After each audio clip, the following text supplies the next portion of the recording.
We also have in the studio Dr. Mambwa Roxon. He's a political scientist, but also joining us is Seth Acheampong, Member of Parliament for Emprise. So thanks for joining me, sir. Thank you, Roland. Okay, and sorry for coming late. Yes, and the presidential candidate of your party, the NPP, that's Nana Addo Dankwa Akufo-Addo, has also added his voice to calls for the president to consult widely before appointing a new chairman for the Electoral Commission. Good.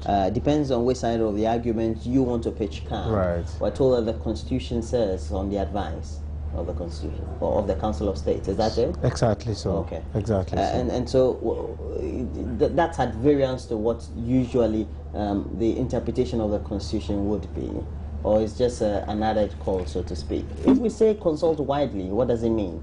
Let's go on this premise. If you say consult widely, it's just an expression and one's opinion in respect of the modalities in arriving at choosing a successor or who becomes the next electoral commissioner for our country. I mean, we have practiced with our constitution for a while now, and it has evolved with certain and other issues coming up. These things put together informs us that as a people we have to jojo more, knowing the outcomes of elections in general. We are not an island on our continent in Africa and in the community of nations, and so history and experience guide us that these are matters that predominantly and most of the time offers misunderstanding, disturbances, which sometimes leads into civil unrest in certain jurisdictions. So such matters, when they come to the fore, they are subjects that we have to dispassionately discuss it and offer our opinions. It isn't new.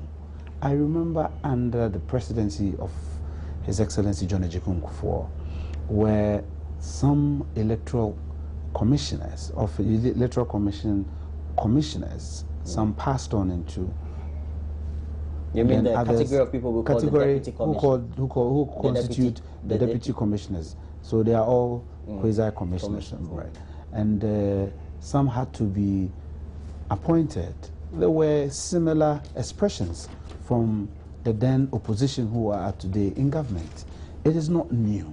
If you look at the rendition of the particular clause, Article 72 of our Constitution, it's a bit instructive. It says the President shall, on the advice of the Council of State. Now, how would the Council of State arrive at an advice with the President? And the President, I know, will not and must not alone rise up and say that this is what I would want to do or have to do. It is on the advice of the Council of State. Who is the Council of State? You look at our structure as we have it in our country. If it were elsewhere, say the Westminster, our Council of State should be the upper chamber, the House of Lords. That is the understanding. That is the creation of. So they play advisory role. They play advisory role, and it is expected. So what does it mean in the interpretation of what the advisory role should be? They advise the president. They must advise the president on who to become the next electoral commissioner.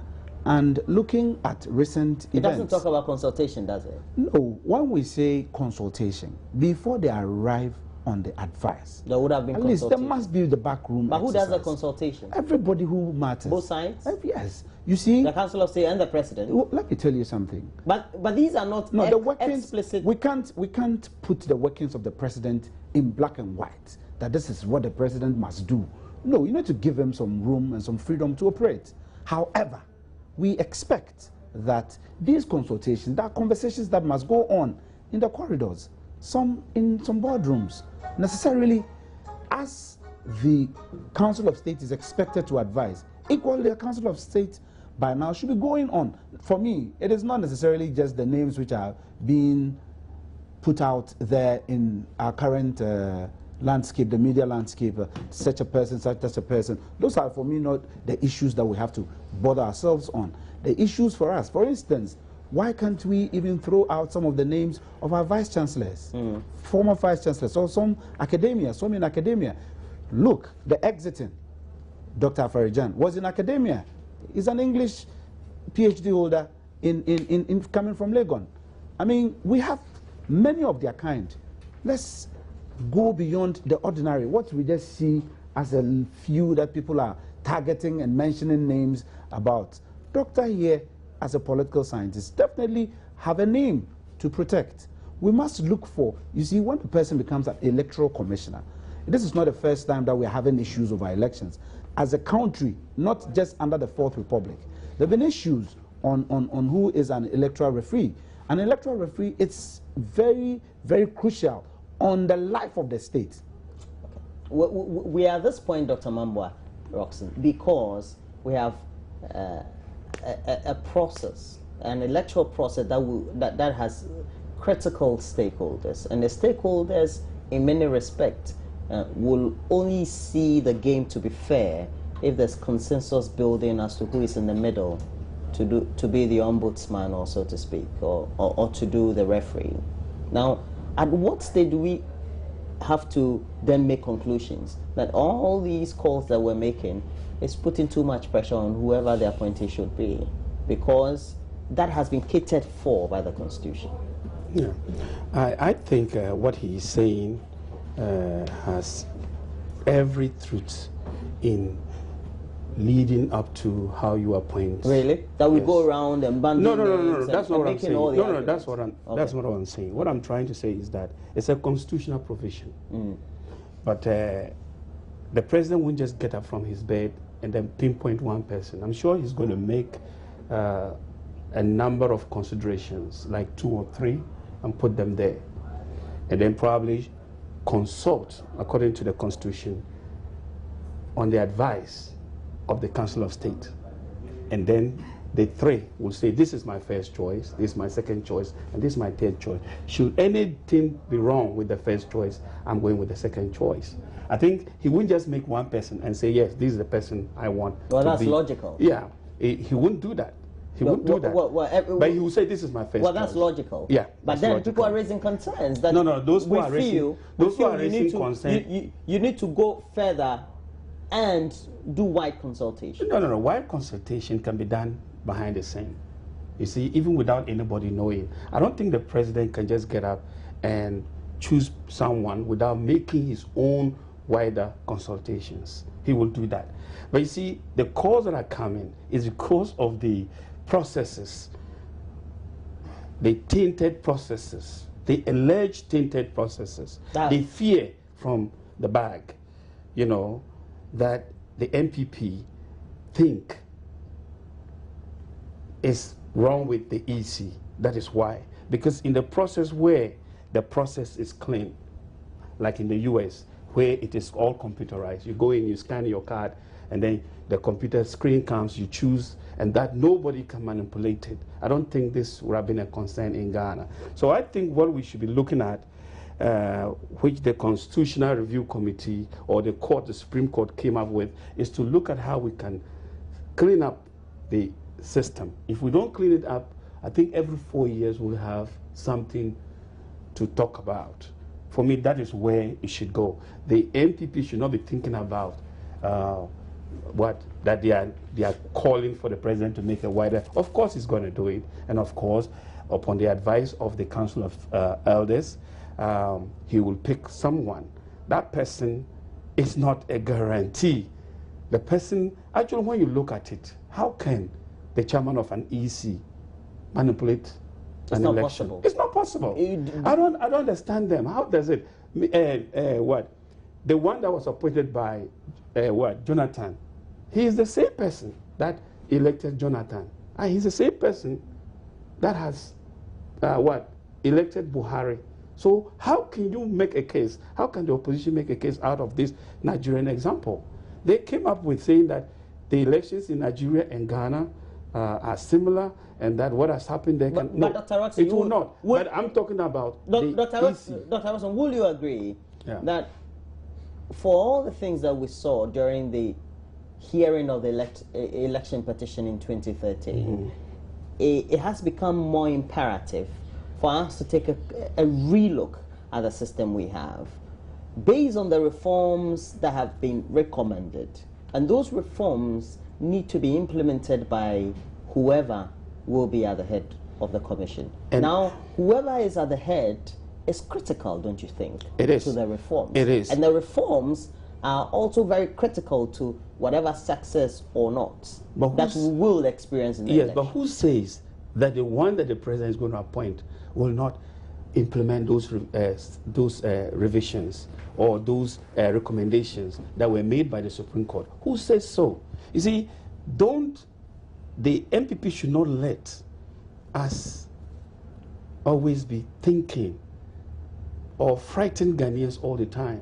Are they frightening? Yes. You see, the calls that are coming up, especially by Nana Akufo-Addo in Kumasi, that the president, you know that what he said, he finally succumbed to the fact that the president has an ability or the president has a mandate. At the end, he said that while in consultation with the Council of Elders, he finally said that.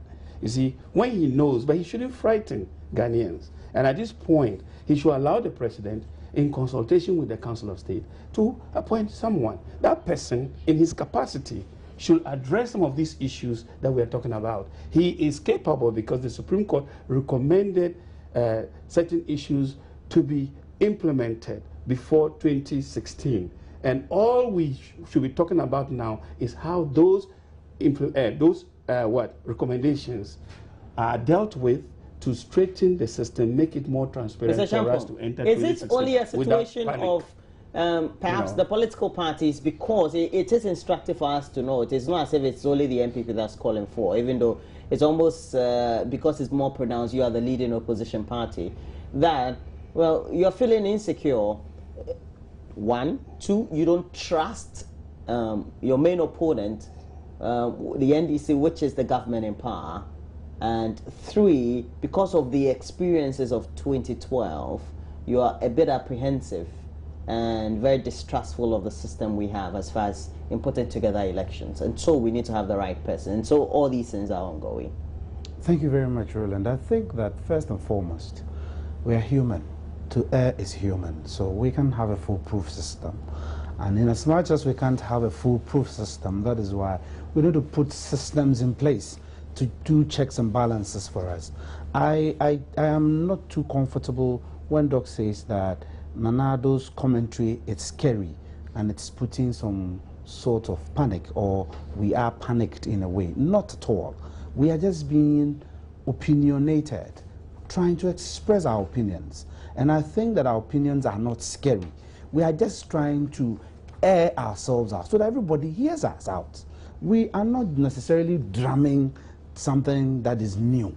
We're just asking that we believe that when a person so-called put into office as the person to be in the helm of affairs of our electoral commission, it is a commission, such an authoritative body. His persona must reflect the institution he's going to lead. And every person... Well, Nigerians will say, what will be your own? Hold on a minute. Every Ghanaian must have that confidence in the person. The reason... But who says whoever that the president will... We don't even know. We don't even know. Roland, we don't even know. Will choose. Hold on. It is not... Based on the advice of the Council of State. Let us... Will not meet all these criteria that you're stating. We're having a conversation on systems here. We are not just speaking out of vacuum.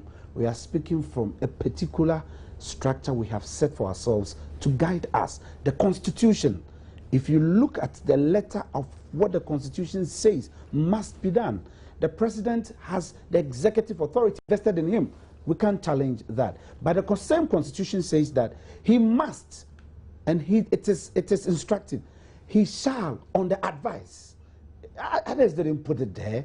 And so, inferring out of these things. But is he doing anything different? I'm not saying he's doing anything. We are not talking. I'm not even talking. I know. We are not even talking of the president. Hold on a minute.